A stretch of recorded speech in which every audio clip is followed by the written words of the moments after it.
घर त दामी दामी किने नि मान्छेले, तर परिवार गुमाइ पठाएको छ। परिवारै छैन त्यो घरभित्र।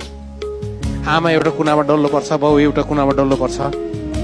हजुर, छोराछोरी मोबाइल खेल्नुमा सिटिङ रुममा व्यस्त। तपाईँलाई भन्छ त्यो चाहिँ बिल्डिङ मात्रै हो। घर त आमा बाउ बात मारेर बनिन्छ। घर त छोराछोरी आमा बाउसँग सँगै टेबलमा खाएर बनिन्छ।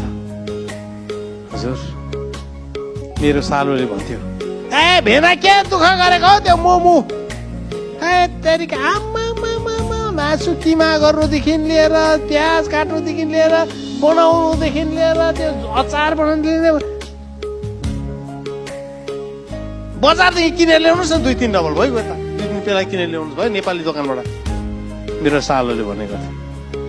मैले भने सालो तिमीलाई थाहा छ कि छैन, तर यो मोमो बनाउँदै गर्दै नि एउटा परिवार बनिँदै गरेको छ। मोमो ठुलो कुरो होइन, तर मोमो बनिँदै गर्दा नि आमाको छोराछोरीको बाउको हात पर्दै गरेको हुन्छ। And that builds a home. त्यसले एउटा परिवार बनिन्छ, हेर्नुहोस् है, त्यसले एउटा घर बनिन्छ। यस कारणमा तपाईँलाई भन्छु, खोज्नुहोस्, माथिका कुरा खोज्नुहोस्। तपाईँ आत्मिक प्राणी हुनुहुन्छ।